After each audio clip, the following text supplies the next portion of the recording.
Against the backdrop of a raging COVID epidemic and a quite visceral Black Lives Matter movement, Abroad While Black was born. Our goal was to highlight Black perspectives from all over the world. It was our way of proving there are other ways to live, other places to be successful, and different cultures that embrace our Blackness. In 2020, the Abroad While Black team created dozens of responsive hot takes and thoughtful interviews covering topics ranging from current events, business opportunities, dating, and life-changing moments. In 2021, our co-hosts Cordy and Sean aim to share more success stories, more productive introspection, and most importantly, how to relocate to a place that truly values what you offer the world. Abroad While Black is more than a show. This is a social experiment hell-bent on discovering new ways to secure the bag and live our best lives. Join the Abroad While Black squad.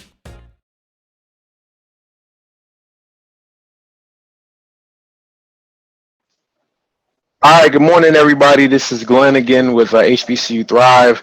We're going to have an amazing conversation today. I want to highlight one of the things I recently heard is that a guy was talking about Kanye West and Kanye West being billed as being the richest Black man in America, and so this really doesn't have much to do with that. But during that conversation, what one of the gentlemen was saying was that it's unfortunate that a lot of our people who are really doing amazing things out here are not highlighted. Now, I feel that, and as far as being an HBCU alumni, that's definitely the case. We have some amazing people doing amazing things, and all too often we do not know the stories of these people. They're not highlighted. So today we're definitely going to highlight one of those people who's out here and doing things that you really need to know about as an alumni and definitely as a student, so you can have something to aspire to. Okay, so the guy that we're going to be talking to today, I'm building it up, but is my personal friend. We've built a relationship through the internet. I want you to also point this out.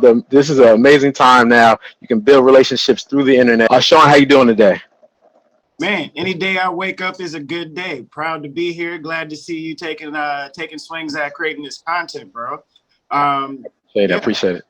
I appreciate that, man. So Sean, really quickly, could you give the audience an introduction? Can you let everybody know who you are, where you're from, what you do? And we're going to dig into all those things really quick. Awesome.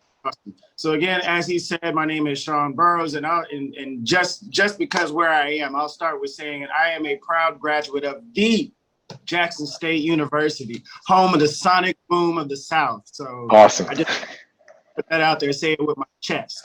I've been in the African continent for the last since 2014.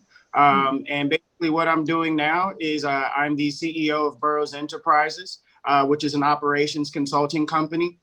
So basically the whole goal there is to build an economic bridge between Africa and the diaspora, which includes all of us, whether we're connected to it or not. The second and bigger, more well-known thing that I do is I'm the co-founder of a foundation called Ingressive for Good. And what Ingressive for Good is really focused on is three things over the next 5 years. We want to train 1 million African youth.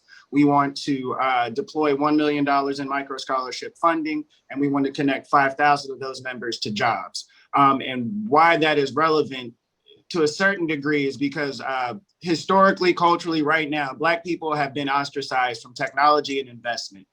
So again, getting the talent that some of our solopreneurs and whatnot can use, and also focus on our sister companies, a $10 million VC that's currently raising another $50 million. We're building out that entire pipeline. So don't let me go all the way down there, but I'm sure we'll get into some of the corners going forward. Absolutely. So let's start off. I want to know, where are you from originally? How did this journey start? So where are you from originally? This is so weird. So where I'm originally from is Virginia Beach, Virginia. So I come from a military family. And instead of my family being able to bounce from location to location, what they were doing was taking 6-month deployments on ships and submarines.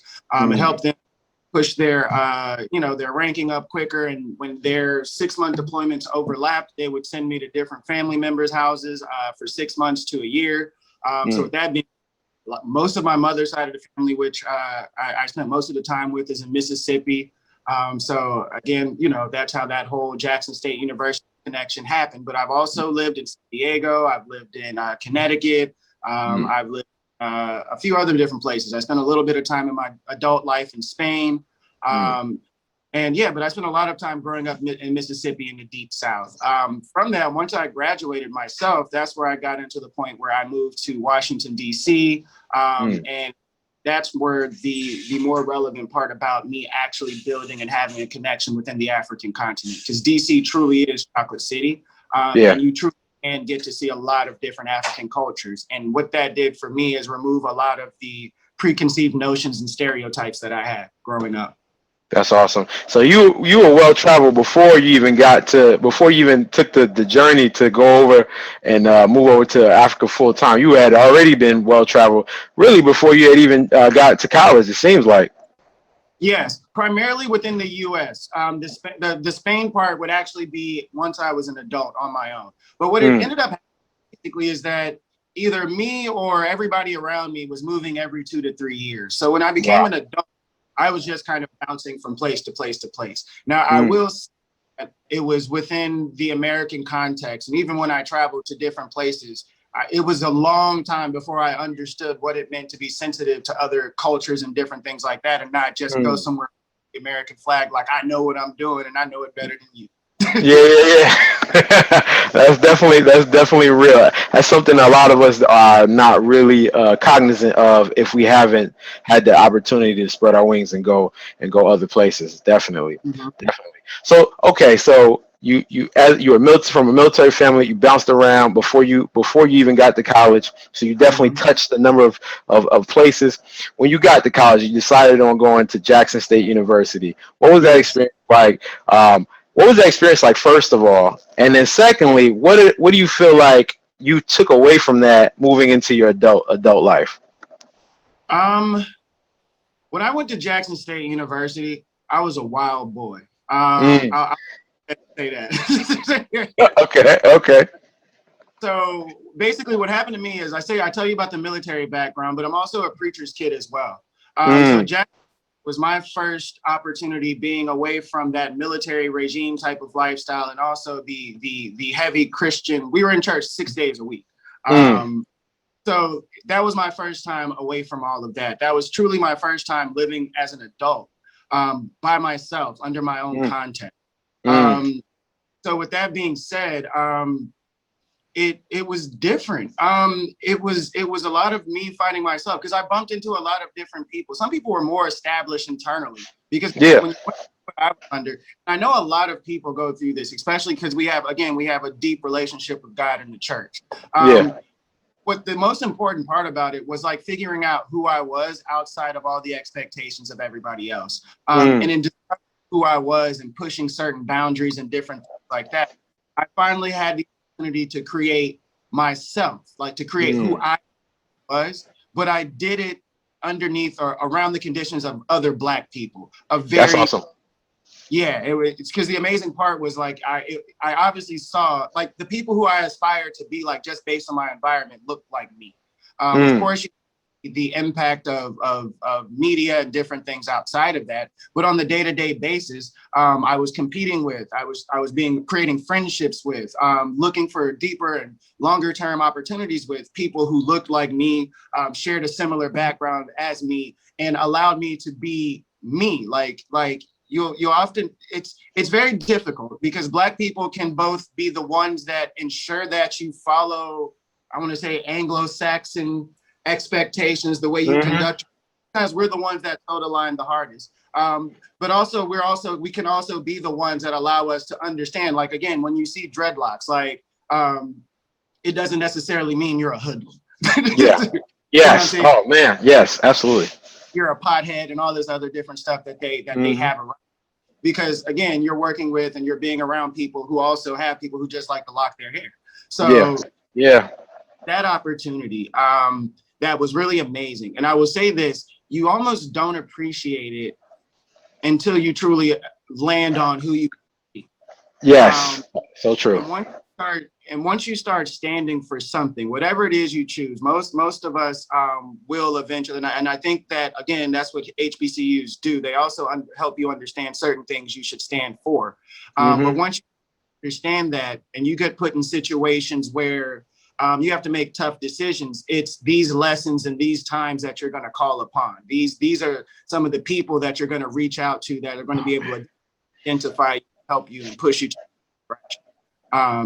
And I just can't, I'm so thankful for it. I used to be, I'll just be honest. Well, I used to be kind of embarrassed that I went to an HBCU outside Howard's and your Hamptons, which is why they're so cocky sometimes. It's okay. Yeah. But outside, it's almost like a mark against you. And at a point, it was something that until I had a full sense of self, it was something where, with religion and with schooling and a lot of different things, we're looking to be blessed, right? We're looking for something to do us. But when I point where I wanted to be a blessing or I wanted to do stuff for people, that's when all of this became much more relevant. Wow. And I realized exactly what was shaped and what was built inside of me, what type of details and what type of stories I could call upon. Wow, man, that is such a great. I'm glad you went into all that because honestly, that is something that I think far too often we do not express. We don't explain the value of our schools and the value of those experiences, especially coming from the position that African Americans find themselves in this country. So if you grow up in this country, all too often you are not surrounded by this much what they would term black excellence. When you're sitting in class and you realize I'm not the only smart black kid here. You know what I mean? I am not the only smart black kid here. There are people who are smarter than me, much more prepared than me, come from great backgrounds, and it's inspirational because you get around people and you say, wow, this person is going to be a lawyer, this person is going to be a doctor. I have these people on I personally know these people. I don't have to go out there and hunt for them. You're sitting in class with people, you all have the same goal. And I think all too often, I mean, you really, really hit the nail on the head right there. I mean, I know it's your personal story, but that is the story of so many of us that go to HBCUs. And I think that... I want to add one more thing in. Sorry to interrupt. No. I think we have to realize now, like Harvard taught us a very valuable lesson. Harvard charges so many, I don't know how much they charge, but it's expensive, right? And COVID happened, they did not reduce their prices, right? They prices the same because they're like, we can deliver a valuable education online. And that said that all the information we truly need is available in this world. It's available on the internet. So from that, if you're educating yourself to do something or to gather this, to be good at your job, the information is already there. So the point of us going to HBCU is that it's not that we need to change the thought from thinking that we're going there to take something from them. We have a responsibility to build the next Black Harvard. And it's not going to happen by just waiting for it to happen and then sending the best of our children there. The best of our children have to go there first and build that and go out into the world. Again, at some point, I went from saying like, oh, I went to Jackson State, but I also did this too. I did dope stuff and I went to Jackson State because that's what Jackson State is creating. Like, that's how we get out there, are wearing it on our chest because we have to build that reputation. We have to build out that pride. We are the trail for our respective HBCUs. Absolutely. It's funny. There's a conversation. For other people when they're looking for jobs, when somebody else comes behind you and they're saying, I went to such and such school, is going to have more respect because of what we're going to do today. Absolutely. That's so true. It's another piece of what you just said. I think what happens is, I've been saying this for a while. All too often, we are measuring ourselves with the wrong ruler. Right, so I think I said, I think there was the video that said if you measure a elephant on a goldfish standard, you know what I mean, like, oh, the elephant can't swim. Okay, he's an elephant. He's not a goldfish, right? So that's the issue.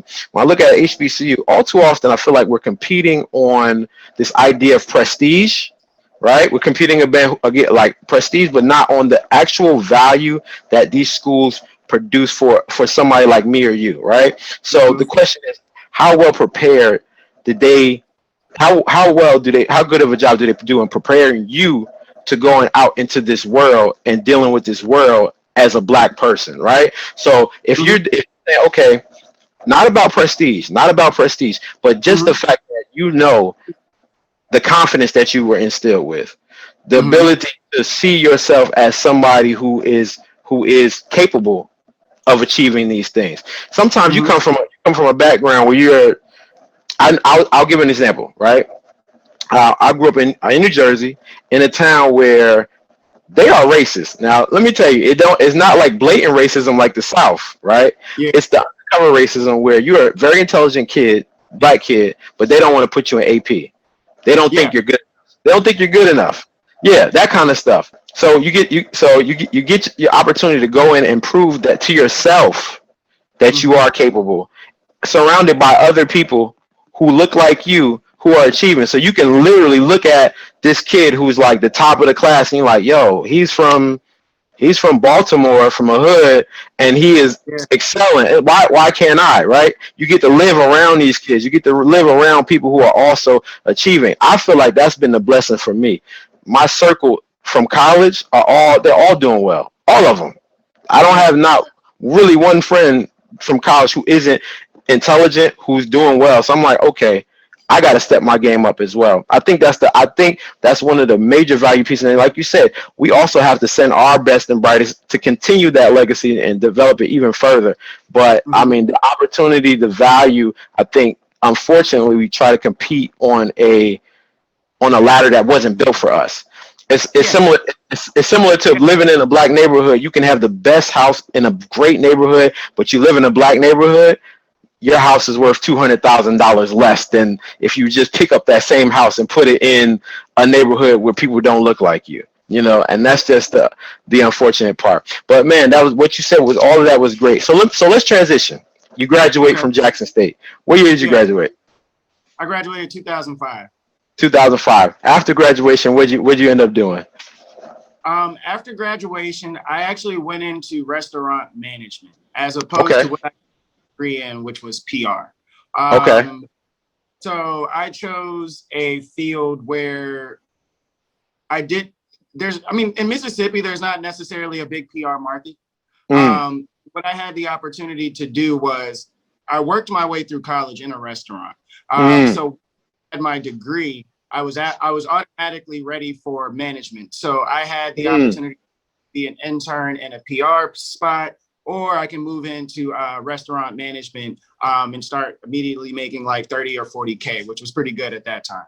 Yeah. I was doing well amongst my friends at the time, outside of those who were doing computer science. Those guys Yeah. were the ones. I was like, oh, okay.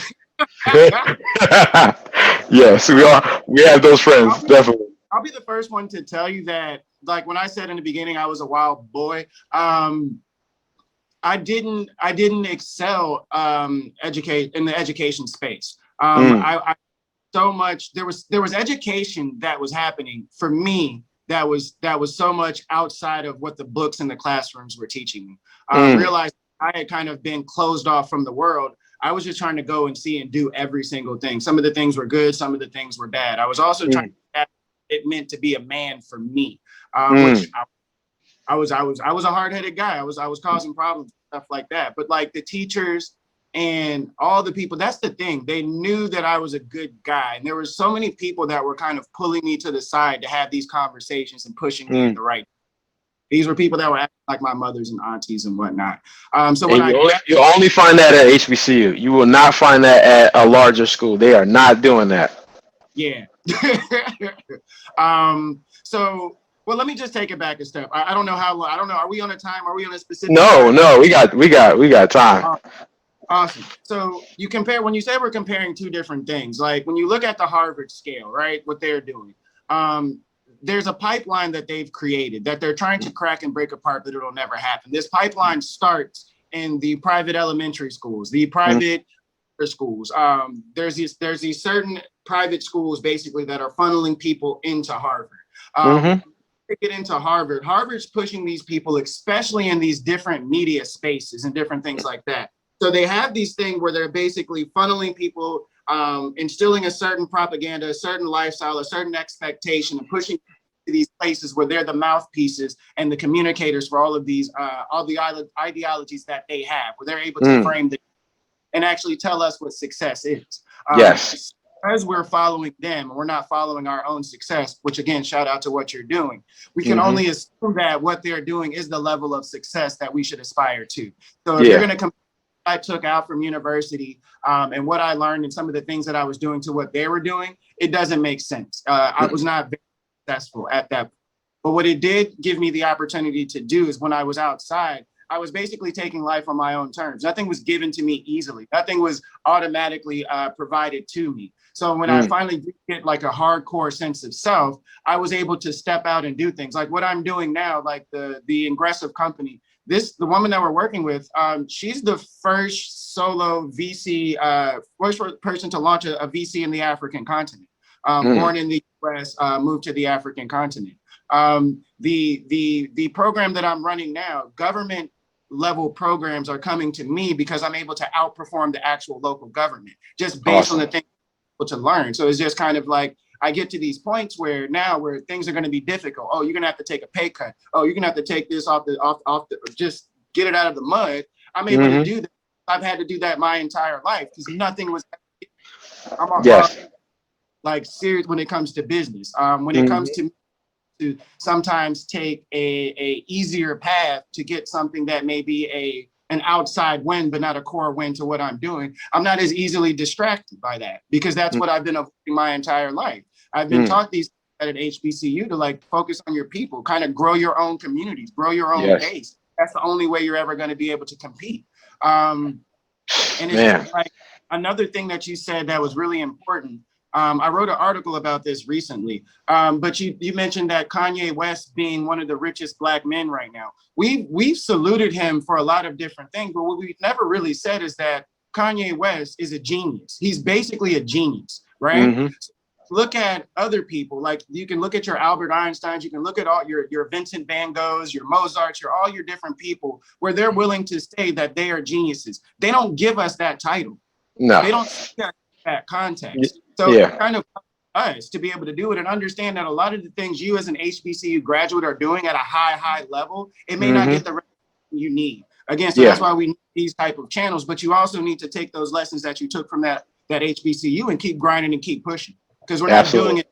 We need to take this individual look or this individual concept away. We have a personal responsibility. Yes, absolutely. Man, that's so true. That is so true. And that last piece that you said is one of the things that I think hold us back. And I guess with you being in Africa, you definitely get to see America has this rugged individualistic viewpoint. And it doesn't work for us as Black people in America. It really does not. I mean, our position is like a few of you will get somewhere, you know what I mean? But if you do not combine your efforts, the group is not going nowhere. We will not make forward progress just thinking, oh, I'm going to do me. I'm going to get my own. Like you said, we have to reach back.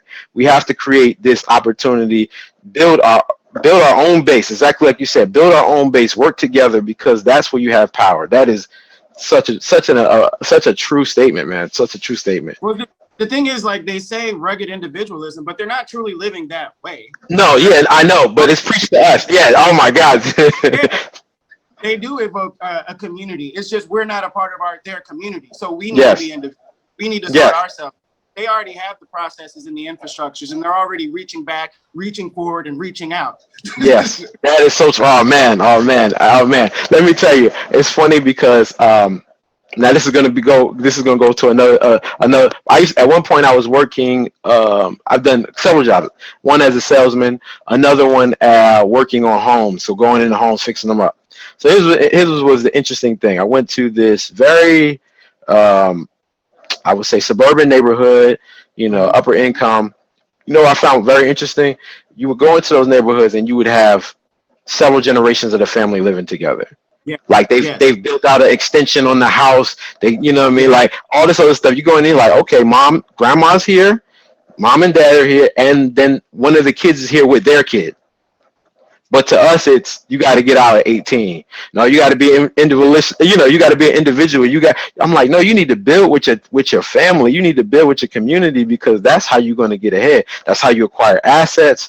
We're not taught like, unfortunately, we're not taught like that. I do see I do see it starting to shift. Like some of the conversation is starting to shift, but for so long, it's been you got to get out there and get it, and it does not help us. It does not help us at all. So yeah, definitely.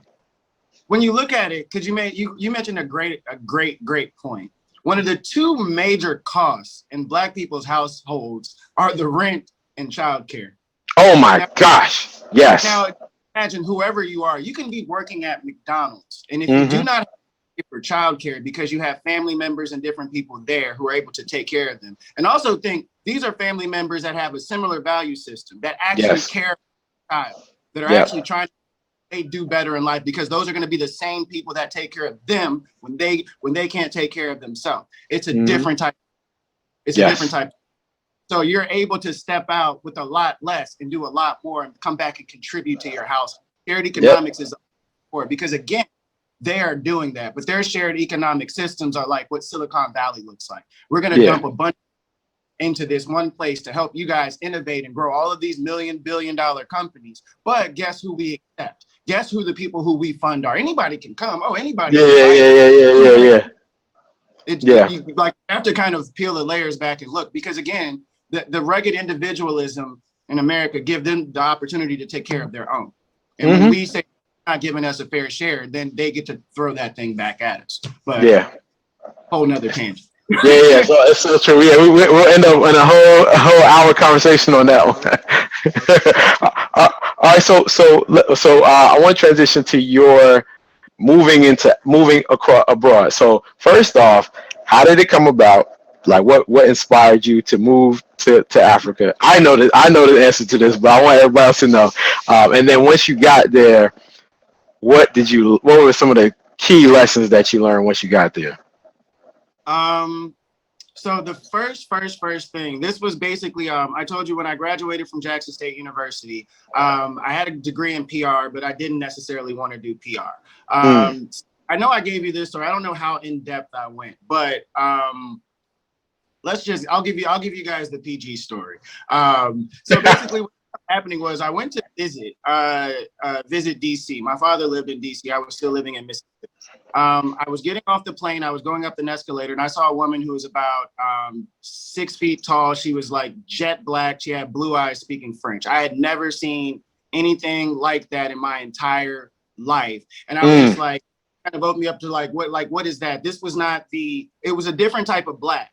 It wasn't the black I was growing up seeing with a bone in their nose, with stuff, doing all this the crazy stuff. This was like a African black woman. I was just blown away.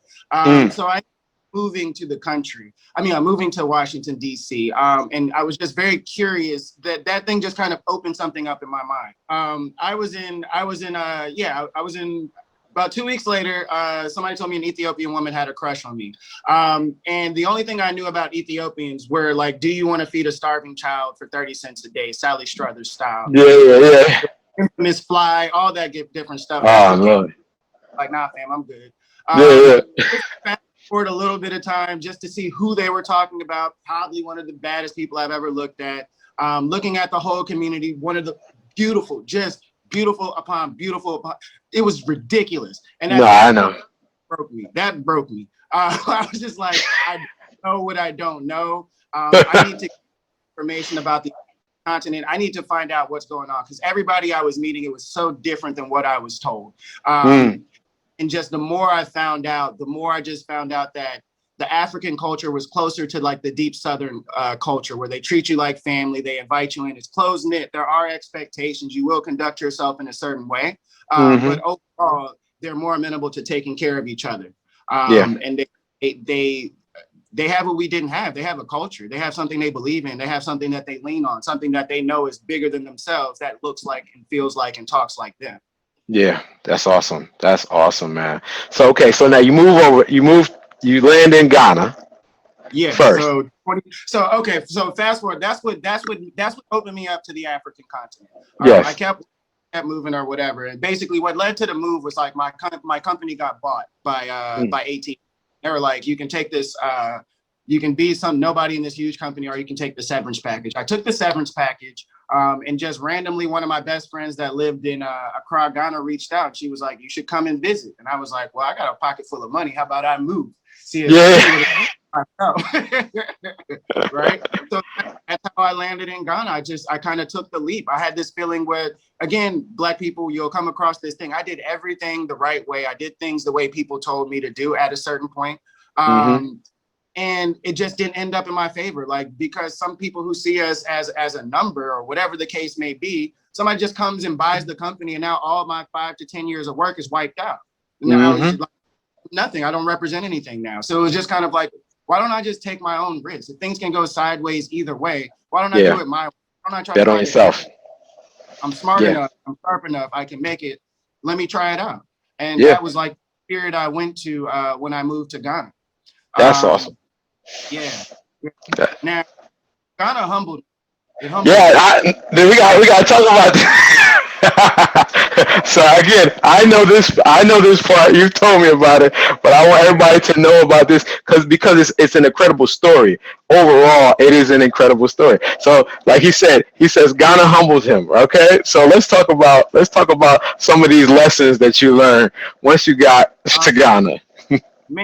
Man, so one of the lessons that I learned are the first lesson I learned is a fool and his money are soon parted.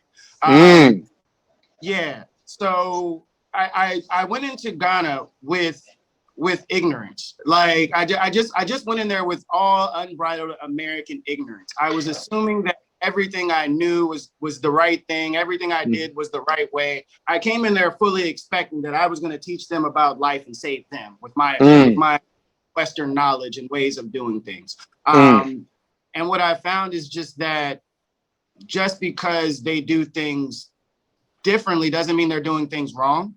I guess as they say down south, there's more than one way to skin a cat or something like. I don't know who skinned a cat. There's so many different ways to do different things where you kind of have to take a different look. You have to look at the culture. You have to look at how people operate. You have to look at like what's important to people. And starts to make things make sense. You start seeing how the pieces fit together. One of the main things I learned is that the African community, while the West is pushing to get the African continent to adopt their ways, the world at that point, but they're still more so focused on community. I would say being in Ghana felt like being in church on Sunday. Like that's how you conduct yourself. That's how you should deal with people and different things like that. And if you want to do things that don't fit within that context, you should do it in a corner by yourself, or with share that, and they will keep it to themselves. What you do has meaning. How you represent your family, how you represent your employer, how you represent all of these things are very, very important to the fabric of the society. Again, in a place where what I learned, like in America, in a place where you have all of these different safety nets and social systems and different things like that, you're allowed to be mediocre, allowed to kind of post and do certain things in certain spaces, but you're also allowed to be that individual. When you come back to the African continent, you realize without those social safety nets, you need to be great or you need to depend on your community, period, point blank. Absolutely. And even if you're great, your greatness still is a reflection of your community. So be careful how you're great. Yes. Oh, man. So I was running out here just trying to tell everybody whatever, and they would listen and they would say, yeah, you should do this and you should do this or whatever. And I felt like I knew things. I could read people, all these different things like, oh, they're so nice. This is just like I'm here and that and the third. And yeah, I flew through my money. I made they gave you the Yeah.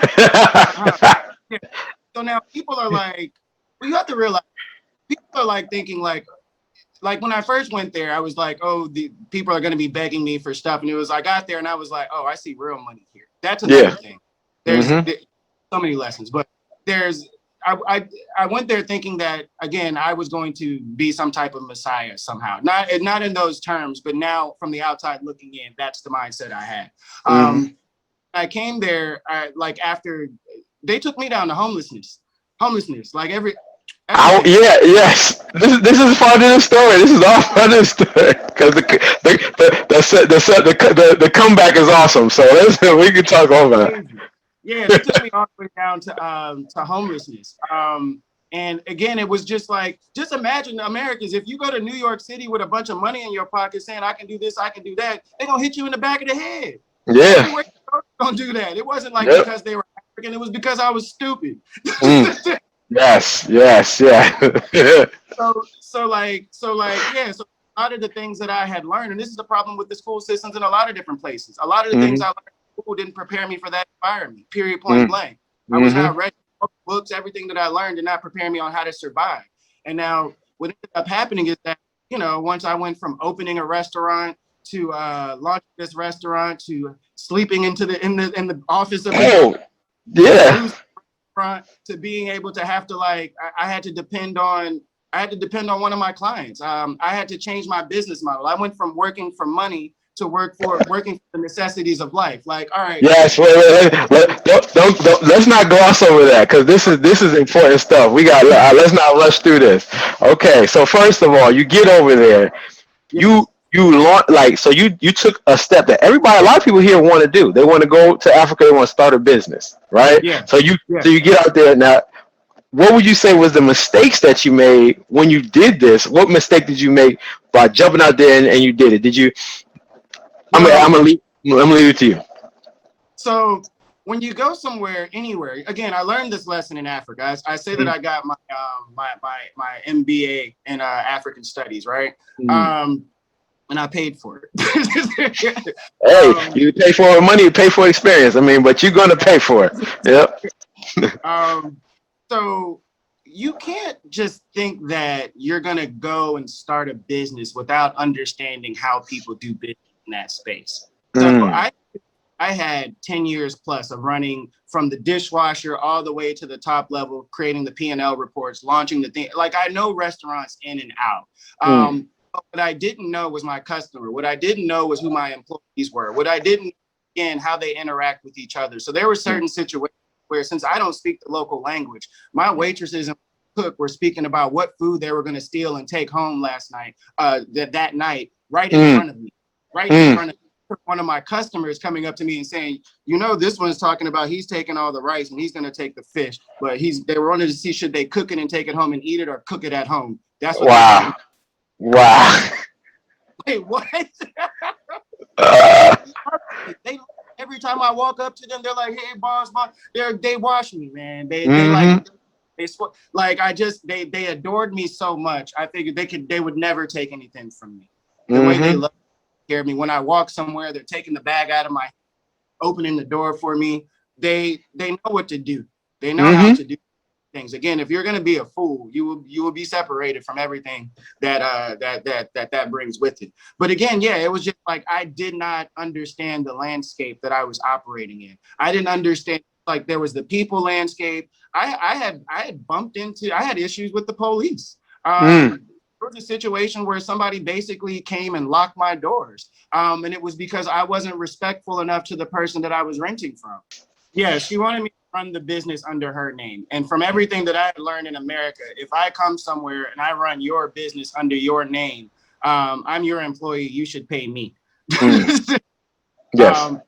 Come in and pay you. But again, I wasn't respectful of the culture and understanding that there is a more natural law that happens between people and how they interact with each other that is over what the law books may say. Whatever I wanted to claim, and we envision this, and we go through this in America as well. Absolutely. Yes. So again, I took these lessons and I applied it to what I experienced in the US, but basically she was more connected. She knew everybody. She knew generals and whatnot. So came to what she wanted to happen. I was looking for the law. I was looking for all these different elements of the established country I know, instead of understanding how business worked there. If I would have just on my one knee and said, "Auntie, please, I just want to do it this way. How can we make this work?" But I didn't come like I know my rights and you're gonna do what I say and you're gonna handle this. I was very disrespectful. And in that, me being so disrespectful, they had no reason to show me any type of respect or kind consideration or patience. And we experienced that. Well, can I say that? Okay, we experienced that from the establishments now. Yeah.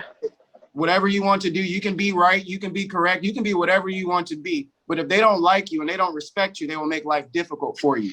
Yes. Oh yeah. Look, absolutely.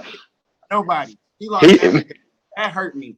And they took it from him too. They took it from him. They ain't just lose it. They took it from him. And so here's what's interesting, right? Like you mentioned, there's a natural human law. There's natural human law. At the end of the day, you're always dealing with people, right? So I think it's funny that you said the biggest issue that you ran into was, one, you didn't understand the people that you were dealing with, regardless of the business, how the business operate. First and foremost, you need to know the people that you are dealing with. How do they operate? How do I work with them and collaborate with them? And I think that's a great lesson, because I think for HBCU alumni, HBCU students, this is a global world. You don't have to be stuck in the United States. You can expand out. You can go work with other people. Can you hear me?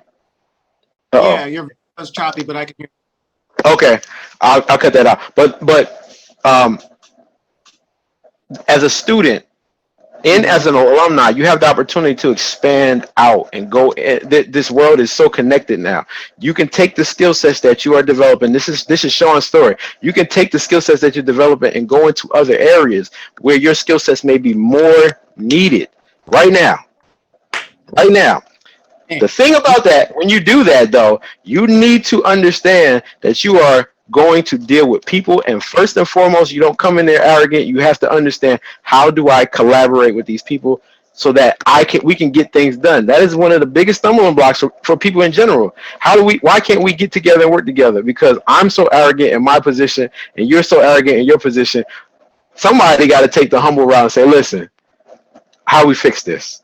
How do we work together? That's it. Once you get that, then you can move forward. But like you said, this is a lesson. Like your story is such a core. Like from when you told it to me, I think that this is something people need to hear. So so you have the first challenge. Believe me, I like to talk. Probably talk too much. No, it's all good, man. There's a social contract everywhere you go.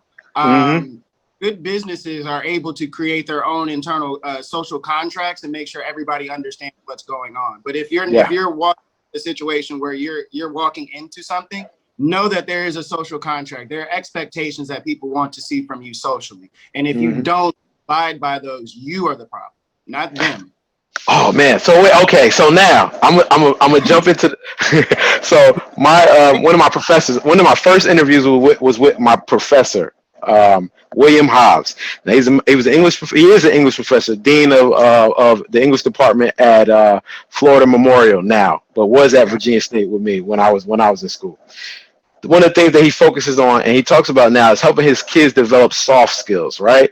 So now you can know all the information, you can know everything, but if you don't have those soft skills, you don't understand the social dynamics, you are going to have a rough time. It doesn't matter if you're in the United States, if you're in Africa, if you're in South America, it does not matter. You have to understand these people.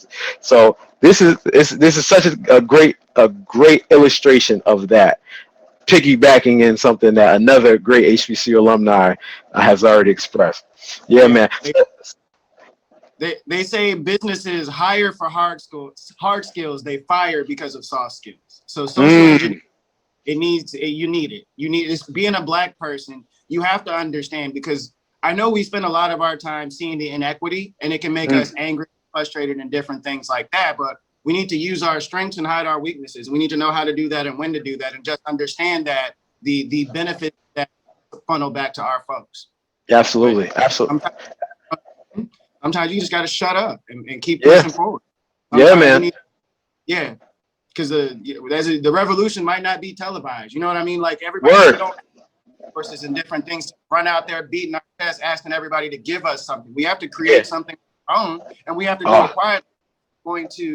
It's going to be at whatever the opposite of a benefit is. Just keep in mind, there's a pie, right? If I get a bigger, there's less of it, right? That's everybody else is happy. So if I position myself to be looking like I'm going to get a bigger slice of the pie, it's going to bring some attention that might not necessarily be needed. So we need to, again, start working with each other, like in very strategic ways. Like if we look at what Killer Mike is doing right now, launching a Black-owned bank and doing different things like that, there's a lot of hurdles he had to jump through to get certain things before he can just jump out and say, I'm launching a Black bank. Absolutely, absolutely, man. So it's funny because, and this is the thing of long-term thinking.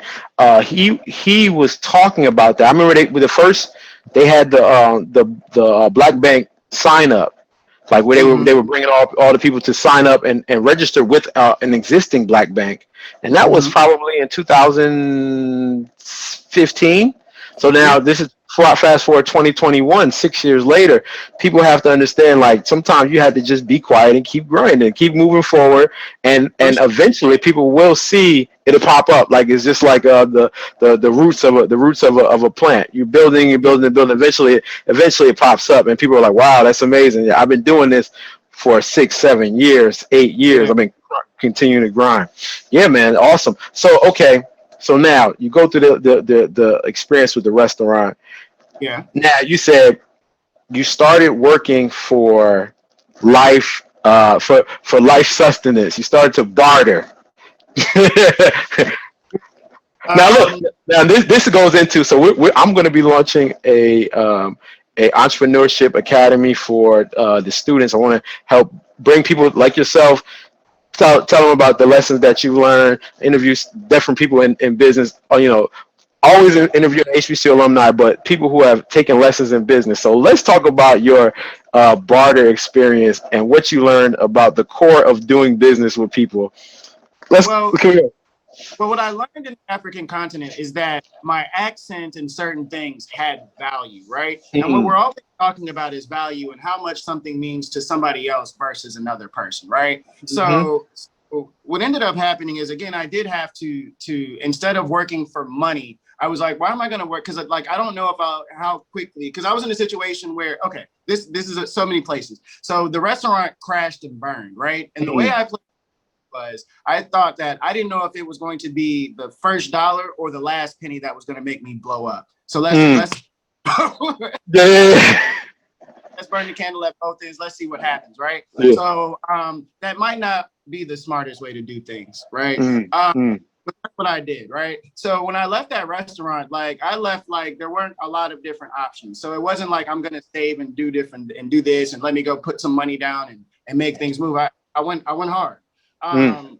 So what ended up happening was the only thing that I had to trade with, or the only thing I had to earn the things that I needed, was like whatever personal skill sets that I had. So now when I was walking up to people, I was saying like walking up to certain types of businesses that had the things that I wanted. So I know that I needed a place to go live. I know that I needed, food to eat, all the amenities. So the first client, and he was like, okay, I'll pay you this amount per month to help consult and get my business turned around.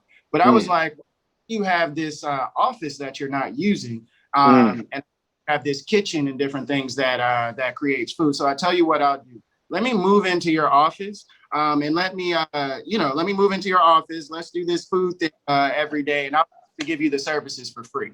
So for him, he wasn't using the office. He was going to create food or whatever. It was a small loss for him. So that didn't mean anything to him, but it meant the world to me.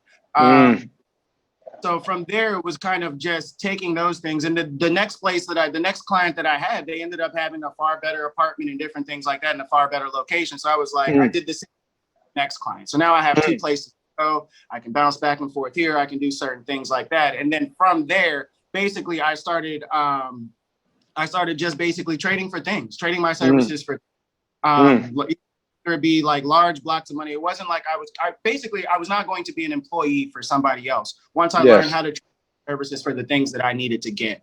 And I really push people to have a consultant mindset, even as an employee. When you get your contract, sometimes, again, you're having a value conversation. You can go and go back to them and say, hey, I prefer to do this. This is what I think you would get from it. And those conversations that I have. So again, a car could change my life, but this may be somebody has a car in their driveway that they're not driving, but what they really need is somebody to help them, give them business skills or help them launch their digital platform or something like that. So I can just walk in and be, all right, let me use that. You can get this. Now, what you can do with that car now is you can get to certain places faster. It can help you build your money up quicker. You can get more client, different things like that. So like you have to have a strategic purpose and a strategic goal to do this. But you have to know where you're going and know what you need to get to the next step. And once you start looking at it that way, you start realizing that there's a lot of people who need these things. So now you start looking in your network and being like, okay, well, this person needs this. I have this over here that has that. You connect them. It doesn't cost you anything to connect them and trade those services as a hub, but then you also take your little small part on top. So you start kind of just moving certain things around and being known as a go-to person, and people are just basically trying to give you different things, or you're able to request certain things that may not be valuable to them, but it can change the lives of somebody else. Yes. Oh man. So there's so many pieces to unpack right there. The value of barter, understanding value, how value is subjective. Value is super subjective. What somebody over here values is may not be valuable to them. I got this thing over here. I got a chicken. I don't need chicken. I got a whole farm. I don't need these chickens. Right? I got food. You got somebody over here like I got cows. I'm tired of eating cows. Swap. Yeah. Make some money in the middle. You know what I mean? But here's the interesting thing that what you just said to me, and I think this is a conversation I want to start pushing this. So as a student, right? You're in school developing a skill set. You could very easily, from that consultant mindset, start to barter that skill set that you're developing right now, or as a consultant, start to sell that skill set to get what you need while you're in school. You're an accountant, a training accountant, learn bookkeeping. There's companies out here that will pay you or you got a Pizza Hut, you hungry, you talk. Look, man, I'll help y'all with y'all books. Let me help you right here and trade. There's so much opportunity for that. But I think it's very foundational for building skill sets, regardless if you're going into becoming an employee, but just developing skill sets that you can always rely on as you move forward and developing that network. So that's some amazing stuff. So okay. Well, let me add this in. Just understand when you stock market, if you look at money as a transfer of value, it just holds value, just represents value. Money is a vehicle to get to where you want to go. It's not the location, it's the place, it's not the depth, right?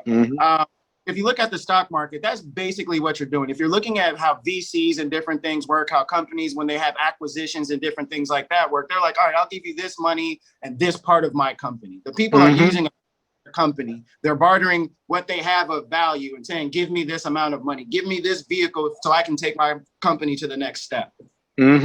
Oh, yeah. So they're already doing it at high levels, at low levels. They're all doing it. It's just Black people, we need to, again, unify and start doing it ourselves.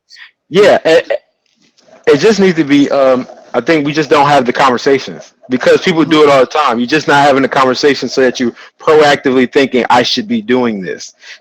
This is when I go to college, I should be figuring out how do I leverage the skill sets that I'm developing, not just for I need to go work for somebody's company, but how do I leverage these things for myself and for my family, for my community? That's really the conversations that we're not having. Like you said, all this stuff is being done at a super high level. It's just that we don't break it down and say, how do we use it for our own advantage? So how then? So now let's start to transition to what you do now, right? Yeah. So let's dig into it. So let's talk about again. What do you work on now? Because people need to understand you. So you're the co-founder of Aggressive for Good.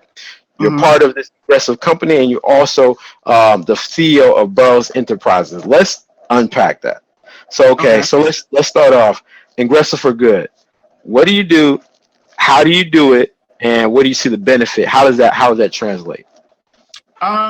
So if I was going to say in short, what I'm doing is I'm creating. This is spicy. This is kind of spicy. So more or less, I'm creating Africa's next army or next group or next generation of people who are going to be able to provide value and take the country to another place. I say that because, like, you look at what's happening between America and China right now. They are at war. And we're not necessarily dropping bombs and doing different things like that with all of the wars that we fight. situations where, if you look, America arrested the CEO of Huawei. I saw that. Yeah, like that's like OC, out of control. Yeah. This type of thing, because like they want to stop their company from being able to compete with them on the technological space. So that goes back to, really quick, that goes back to what you said before about the pie. Yes. About the pie. So this is something that, so real quick, just to interject, I don't want to stop you, but what people should understand, HBCU alumni, students need to understand this. For so long, America, if you look at America and look at the Americans, not us included, but so yeah. They're used to eating multiple people's plates. If you put it that way, they're eating a lot of people's slices of pie. And so now when you start to reclaim your own slice of the pie, that's an issue, because I'm used to eating 3 slices. Now, if you're telling me I got to go back down to 1 slice, me and you got to fight. That's the easiest way to think about it. All right. So now when we're developing, we're developing people who are going to be able to take back the slice of pie, essentially. Yes. That's the perfect way to. That's the perfect way to.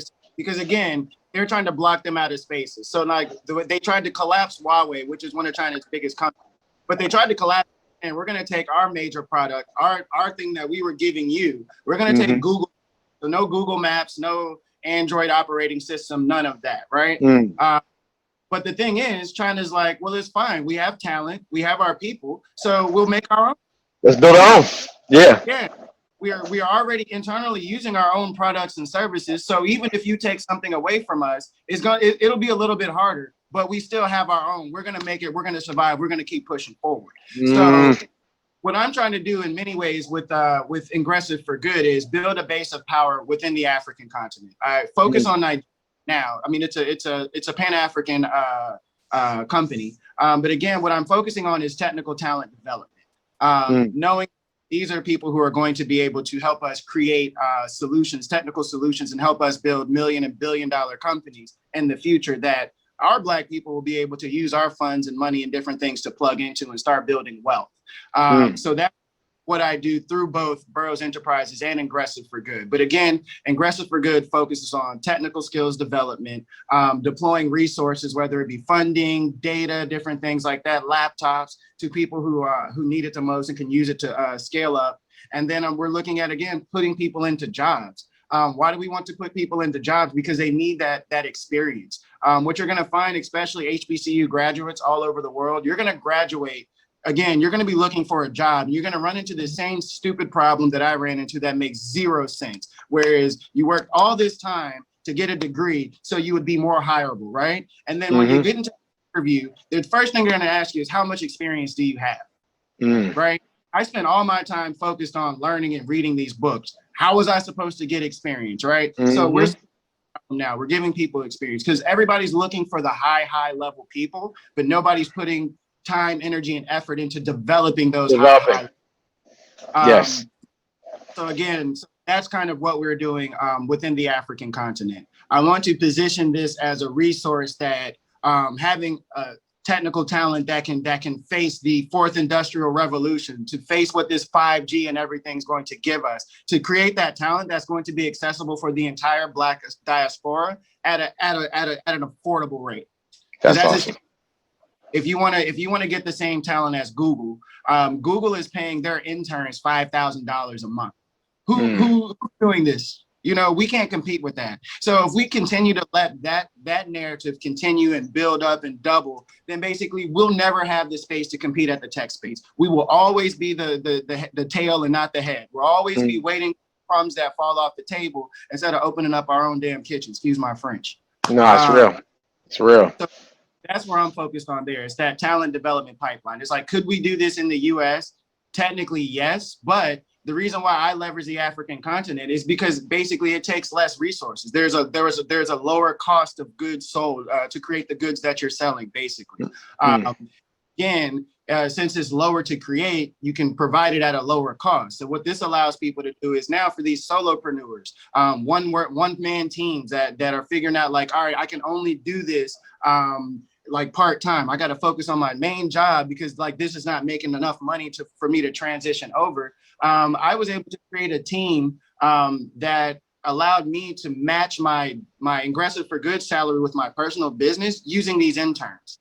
So now these came in getting paid a low amount. Now they were able to earn more money because they were making my company more money, but I'm still able to focus on the goal. And now they're also building my other company. Now, what I'm inspired to do while they're building this company, where I'm telling them that, okay, my company is a parent company. What you should do underneath that, since I've built all the infrastructure and different things for you, launch a company, start it off under here now. And then in the future, let's figure out some type of revenue share or something, but launch your own company, spin off. I got, if you need support, I'm here. And then for whatever you're great at, I'm going to need to lean on that as well. So like that kind of trade-off where we're allowing people to grow together. But again, you have to kind of create this talent. This talent is not born overnight. You have to give people a chance to do it. Man, it's funny because I think this is why we connect so well, because exactly what you're doing, I'm doing here. It's the same thing. It's the same mentality. It's like, all right, cool. We'll teach these kids the business skills. Now, I'm not focused on tech. I'm just focused on entrepreneurial skills. I'll teach you how to grow a business. I'm teach you how to do all the things that it takes to make money. I want you to take those skills and build your own business. We can work together. We can partner. We can go out and work with HBCU alumni here in the States, because what you have right now is a mind. You're in school. You want to get somewhere. You have a mind. They have a company that they may have already built. Let's get in there and let's see how we can double and triple that company. You know what I mean? It's the same type of mentality, but I love what you're talking about, because I agree. I think that Africa, I mean, well, I might be biased. My father's from Ghana, so if anybody doesn't know, I'm part African, so but I may be biased. But I really truly believe that we as African Americans must connect with Africa, the African continent, because that is where our power base is going to be. You still there? Oh, yeah, I'm still here. But no, it's all good. I really do believe that, if we're going to move forward, globally, we have to connect with each other. We're too small a piece of the country here to think that you are going to, unless we don't have the same setup as South Africa, where where a smaller group is controlling the bigger group. It's not going to go like that, in my opinion. So we have to connect, so we have our own structure of power. Well, the thing is, and this is what I can't say enough. I've been saying this every day for the last 3 or 4 days. But if you look in all of the African countries, you'll see that every sovereign nation has an embassy, consulate, or whatever in that country, meaning that all of these other developed countries have offices in your country because they have business interests there. And they have somebody representing their country for those business interests and those people there, right? So all of the other countries are here already. If you look at it, every multinational company has bases here. And the part why is because all of their raw natural resources and et cetera are coming from here. So the mass majority of the supply chains all over the world are rooted in the African continent. So everybody else, the continent, are base of power. The only people who are not using it is the people who are African, which is a shame. It is a shame. What I'm doing is directly plugging us back into the African continent. That's more so what I do with Burroughs Enterprises. So number one, you have to have manpower. Number two, you have to have the connections and the different plug-in points to make these things work. So you have to realize, even as a college student, your money can work further here. If you're able to find a way to make money in the US, you're balling. I will say this to everybody's face right now, just so you know how I'm living. I basically make with both my companies together, I probably make less than $40,000 a year. I'm probably I'm not gonna lie, my personal company is kind of changing this narrative where now it's different. At one point, $25,000 a year, living in a room duplex with a gym, with a pool. I have a driver, I have a cleaner that cooks my food and cleans my room, and doing all this. And basically what is the Manhattan, New York Times Square, basically, of the African continent. And I'm able to live like And now again, I have a couple of business partners that we kind of share resources and different things like that. But I'm able to do that level with $4,000 a year, $25,000 a year. This is, man. That's poverty in the U.S. I'm balling out of, like balling. It's such an interesting thing. So like you just touched on something. We're going to develop this. We're going to develop this. Okay. So now we're going to help. We're going to plug in because I want to help these college students make money. We're going to show them how to use it and leverage it here and there. And really just to show the lifestyle. I got somebody who we're gonna plug in with as well. I'm gonna be doing an interview with Tania, who is the head of international studies for Howard. And so we're gonna plug this. We're gonna plug this. Oh yes, absolutely. But I'm gonna cut all that part out. But I'm just but no, for real. That is such a great point. You have leverage, you have power, what you can create as someone here and what you can do over there and connecting. I'll say this. The only thing we need to do now from the infrastructure that I've created, all we need to do is create a community where we make ourselves aware of ourselves and what we are doing. So like I've built a community of at least 70,000 people here. If you have a community of 70,000 people there, you can start saying like, all right, let's say, hey, do we all buy shea butter or do we all do this? How about I start shipping it to you guys? You can package it and sell it yourself internally to your own communities and just all these different small ways to make money. Donald Trump was jumping up and down about chloroquine.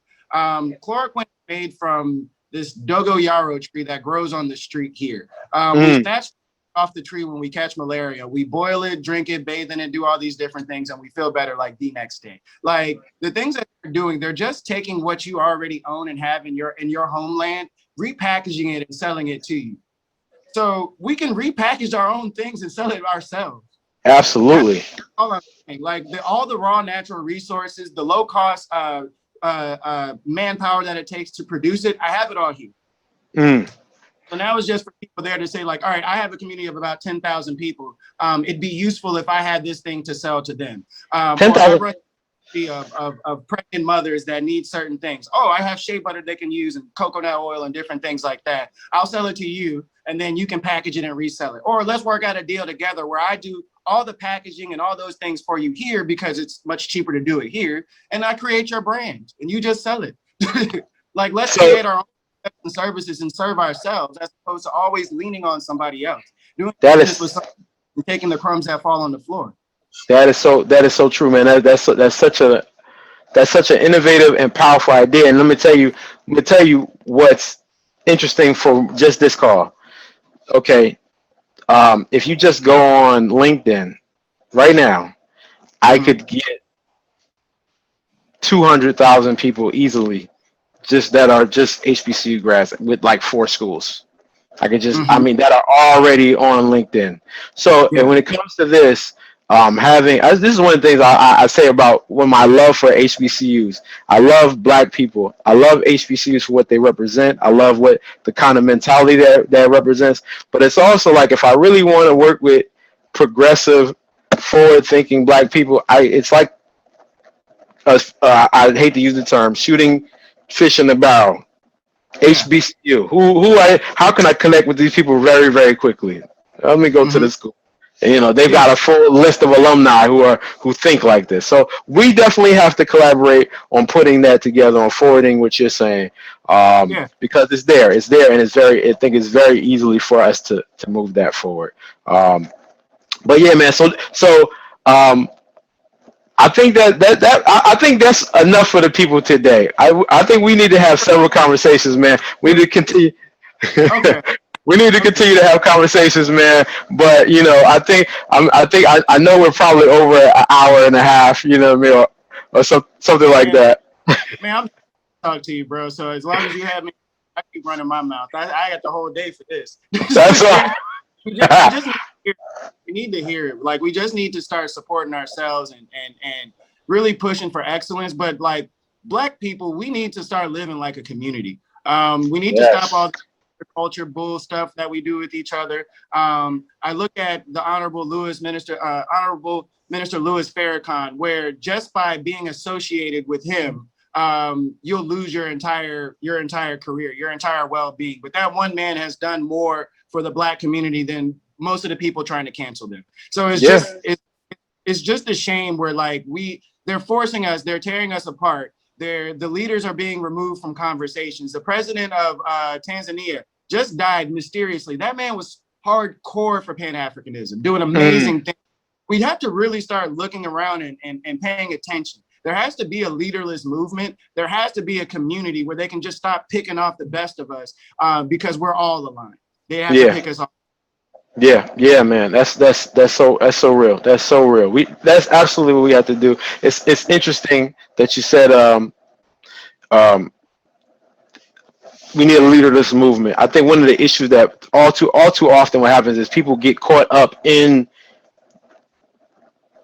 the guru type thing. I need to be, like you said, the Messiah type thing. I have to save everybody, and so. You know, it's easy to be distracted. I think we need to. This is a mentality that needs to be spread across everybody. It doesn't mean some people obviously will, you know, through natural, you know, just become the forefront. But that when you take that person out, that can't stop. If a person dies naturally, can't stop. It has to be everybody. This is everybody's mentality. I would say this: we need to somehow vote and create policies and be led by our policies, governed by idea that we can all sign up to and say, like, even if I don't agree with this 100%, at least the attempt of all of us working towards this together would be better than not doing anything at all. Absolutely. Yeah, man, that's great stuff. I'll just no, man, look, that's good stuff, man. That's good stuff. Yeah, so we gotta have several more conversations like this, man. I definitely I feel like everybody who has taken the time to listen to the interview, definitely blessed with the mentality. You were definitely informed by the story, and so you need to understand that we have great people, great minds coming out of our institutions doing things like this, and these are the people that need to be uplifted, and everybody should know people like Sean's name. You need to know, you know, we have these people out here doing amazing things. So Sean, again, I appreciate you, man. I appreciate you hopping on this call. Definitely look forward to doing more of these. And, you know, I appreciate your support too as well, man. I really do. It's a pleasure, bro. Anytime. Yeah, just make sure you send me the information so I can share it. Also, I do Abroad While Black, so I'm also all over the place. So we can check that out. But again, start sending me your content. I'll upload it to my side as well, so we can just make sure that we're all sharing the good news, bro. Like awesome. That I definitely will, man. I definitely will. So I almost forgot. Please explain to people how they can get in contact with you. Where can they find you? You know, I'm new to this. I don't do this often, so I got to get better. Don't worry. We there. I'll say we'll leave most of it in the description. So you can we'll leave the contact information there. But on most social media platforms, you can find me under. There's a couple of them, but Serious Black. He'll put that under there. There's burroughsenterprises.com, where you'll find most of my content. The videos, the articles, the services I offer and whatnot.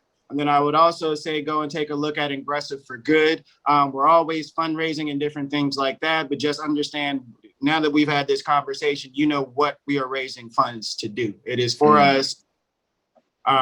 So yeah, those are most of the ways you can find me. And again, I just appreciate you letting me step on the platform, man. I look forward to doing anything, however we can support. Definitely. All right, man. So I guess we're going to cut it here. All right, everybody have a great day. All right.